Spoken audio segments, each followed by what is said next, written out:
They called us the Office Twins, two women who finished each other's sentences, shared lipstick shades, and ordered the same overpriced sushi during client lunches.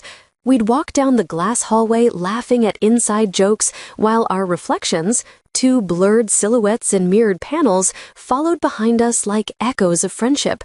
Her name was Marwyn Holt, and for almost 3 years she was my closest ally. Until she wasn't. I used to believe that work friendships were safe, built on shared exhaustion, caffeine, and the silent camaraderie of ambition. But in our world, where one promotion could change your entire trajectory, loyalty was a currency with an invisible expiration date. When she turned on me, it wasn't sudden. It was precise, measured, and I never saw it coming. The day I met Marwyn, she spilled coffee on my blazer. It was my 3rd week at Talon & Finch, an investment firm with ceilings so high they made you feel small no matter your title. I'd just stepped off the elevator, clutching a folder full of onboarding paperwork, when she rounded the corner, all curls, laughter, and chaos, and collided with me. "God, I'm so sorry," she gasped, dabbing furiously at my sleeve with napkins. "I swear I'm not usually this clumsy. Well, maybe sometimes. Okay, always." I couldn't help but laugh. "It's fine, adds character." That was how it started, with a spill and a smile. Within weeks, she was my shadow. Lunches together, inside jokes, matching playlists for late-night deadlines. We'd vent about clients, gossip about upper management, talk about our dreams beyond the cubicle maze. She called me Leora Dane, the calm one. I called her my work sister, and for a long time, that felt true. When the promotion was announced, the one to strategic director, the role we'd both quietly aimed for, everything began to change. It started with small things, a hesitation in her laugh, a pause when I shared an idea, a faint tension that didn't have words yet. Then came the rumors. I didn't hear them directly. You never do. They slip through whispers, through the delicate network of half-truths that thrives in every corporate ecosystem. "Did you hear Leora botched the Hendricks proposal?" someone murmured near the elevators. "She's great, but maybe not leadership material. She only gets along with clients who flatter her." Each one landed like a paper cut, small but stinging. I'd confront her at lunch. "Marwyn, have you noticed people acting weird lately?"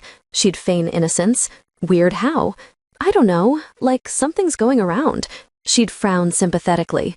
"You know how this place is. Everyone's always gossiping. Don't take it personally." And she'd squeeze my hand, all warmth and reassurance. I wanted to believe her. The truth came out during a team meeting, ironically, in the most casual way. Our department head, Katrin Mell, had just wrapped up updates when she said, "Oh, and about the Hendricks proposal, Leora, I appreciate you taking responsibility for that mix-up. Marwyn mentioned it was a communication issue, not a competency thing." The air went thin. I stared across the table. Marwyn avoided my gaze, pretending to type notes. I hadn't taken responsibility for anything. There hadn't even been a mix-up. That's when I knew. She'd planted it. Gently, cleverly. She'd been seeding the soil for weeks, waiting for her story to bloom. I kept quiet that day, but my silence was electric. After the meeting, I went to the rooftop terrace, our usual spot to decompress. The city hummed below, a grid of lights and motion. I waited. She came up 10 minutes later, smiling too easily. "Hey, thought I'd find you here." I didn't turn. "You told Katrin I made a mistake on the Hendricks proposal." A flicker crossed her face.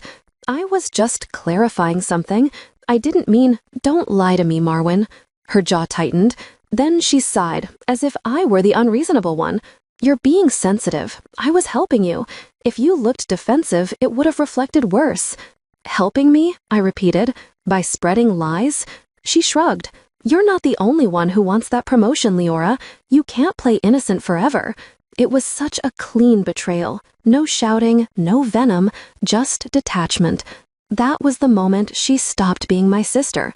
I didn't retaliate, not immediately. Anger clouds precision, and I needed to be precise. So I smiled at her the next day, brought her coffee, asked about her weekend. I gave her nothing to weaponize, no visible resentment she could use to paint me as unstable. But inside, a plan was forming. Because Marwin had made one mistake, she assumed manipulation was her language alone. Over the next 2 months, I documented everything. Every discrepancy, every misattributed credit, every message she sent clarifying my supposed errors. I built a quiet archive of her sabotage. Meanwhile, I made sure my own work was flawless, visible, verifiable, undeniable. I stayed late, triple-checked every report, CC'd management on major client correspondence. And when the final promotion round came, I didn't lobby for myself. I let my work speak. It spoke loudly. The morning the email went out, I was sipping burnt coffee at my desk. Subject: Internal announcement, new strategic director. I clicked it, already bracing myself. We are pleased to announce that Leora Dane will be stepping into the role of strategic director, effective immediately. I exhaled, then smiled. Across the office, I saw Marwin freeze. Her fingers hovered over the keyboard, motionless. For the first time, she looked small. The weeks that followed were surreal. Colleagues congratulated me with polite enthusiasm, but under the surface, the atmosphere shifted. Marwin withdrew. No more lunch invitations, no friendly texts. She sat at her desk, mechanical. Her charm evaporated. Rumor said she'd been applying elsewhere. Rumor was right. When her resignation email hit the company feed, I felt an unexpected pang. Not satisfaction, not pity, but something quieter. Loss, maybe. The ghost of what our friendship could have been. Her farewell party was scheduled for a Friday evening, a casual send-off in the lounge, fairy lights, cheap wine, catered sliders, the kind of corporate ritual that tried too hard to look heartfelt. Everyone was there, the department, a few HR reps, even Katrin. Marwin was radiant again, her survival instinct reactivated. She wore red, laughed loudly, hugged people she'd criticized months ago. When she saw me, her smile wavered. "Leora, didn't think you'd come." "Of course," I said smoothly. "I wouldn't miss it." She tilted her head, studying me like she couldn't decide whether I was friend or foe. "I guess congratulations are in order. You deserved it." "Thank you," I said. "You did too, in your own way." Her brow furrowed. "What's that supposed to mean?" I handed her a neatly wrapped gift. "You'll see." She hesitated, then tore the paper open. Inside was a framed photo, our whole team at last year's retreat, arms around each other, smiling. Across the bottom, written in silver ink, "To my replacement." The laughter died around us. Marwin's smile vanished. Katrin coughed softly. Someone whispered, "Oh my God." I didn't stay for her speech. When I walked out of that party, the night air felt colder, but clean. The city below glittered like shards of glass. I stood on the curb, watching taxis slide by, and realized something. Revenge isn't a flame, it's frost. Slow, controlled. It burns without smoke.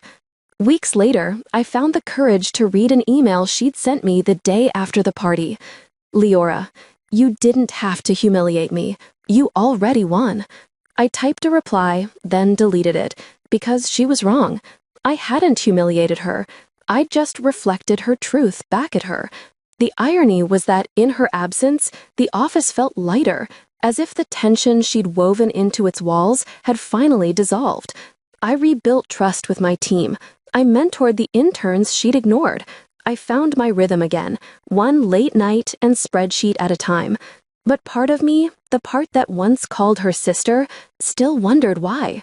Why she couldn't just succeed beside me instead of against me.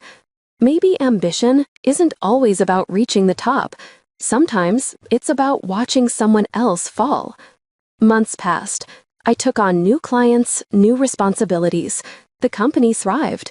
Then, one morning, I received a LinkedIn notification. Marwin Holt, new position at Laskin Financial Group, senior strategist. I stared at the screen for a moment. Then, I smiled. Because attached to the post was a photo, her new team, arms around her, grinning wide. And there, in her caption, she'd written, "So grateful for my new work family." The repetition was almost poetic. I didn't reach out. I didn't need to, because some patterns repeat until they self-destruct, and some lessons only reveal themselves through silence. One Friday night, as I left the office after another late meeting, I found myself alone in the elevator. The mirrored walls reflected me from every angle, calm, composed, untouchable. But for a second, I saw us again, two women laughing, promising we'd rise together. Then the doors opened, and she disappeared from the reflection. I walked out without looking back. Still, there are moments, small ones, when her absence feels almost tangible. When I see two colleagues whispering in the hallway, sharing a quiet joke, I feel an echo of what once was, the dangerous sweetness of belonging. Because betrayal, I've learned, doesn't erase intimacy, it preserves it, in negative space. Marwin taught me that, and in some twisted way, I'm grateful. The following year, Atellen & Finch launched a mentorship program. My department nominated me to lead it. I called it Twin Lines. The idea was simple: mentorship without competition, growth without sabotage. When I gave the launch speech, I didn't mention her by name. But every word was born from the ashes she'd left behind. Trust, I said, isn't just about faith in others. It's about faith in yourself, that even when someone betrays you, you won't lose who you are. The room was silent. Then the applause came. And for the first time in a long time, I felt peace. One night, I received a message from a former colleague who'd transferred to Laskin. Thought you should know. Marwin's gone. Didn't last long there. Heard something about internal conflicts. I didn't respond. I didn't gloat. I simply looked out my apartment window, the city lights flickering like restless thoughts, and whispered, "Of course." Revenge, I've learned, isn't the act of breaking someone else. It's the art of surviving them, and surviving beautifully. So I framed that same team photo again, not for her this time, but for myself. This time, the message read, "To the one who stayed." I hung it on my office wall. Every time I looked at it, I remembered the laughter, the betrayal, the rise, the lessons woven into every bruise. And I remembered that sometimes the most elegant form of vengeance is not the fall, it's the rise that follows it. When people ask me now if I believe in work sisters, I smile and say, I believe in mirrors, because that's what we were, reflections of ambition, distorted by proximity. She showed me who I could become if I let envy win, and I showed her what happens when you mistake kindness for weakness. A year later, I saw her again, briefly. It was at a corporate networking event, the kind where champagne flows and everyone pretends they're not exhausted. She spotted me from across the room. Our eyes met, a flash of recognition, a ghost from a past life. She started walking toward me. For a second, I wondered what she'd say. Apology? Excuse? Another lie wrapped in sincerity? But before she could reach me, someone called her name. She turned, smiled at them, and walked the other way. I watched her disappear into the crowd, a shimmer of red dress and regret, and I felt nothing. Not anger, not triumph, just release. Later that night, as I rode home, I thought about how thin the line is between closeness and competition, between sisterhood and strategy. Maybe we all carry a little Marwin inside us, that hunger to be seen, that fear of being outshined. But we also carry the choice to betray or to build. I chose to build. It's strange, isn't it? How betrayal can forge you into something stronger, sharper than love ever could. Because when the knife comes from behind, you learn to turn it into a tool. And that's exactly what I did. You've just stepped into her revenge side, where every wound finds its justice, and every silence ends with truth. If her story struck a chord, make sure to like, share, and subscribe. Your support keeps these stories alive. Another secret waits in the next video. See how her revenge begins.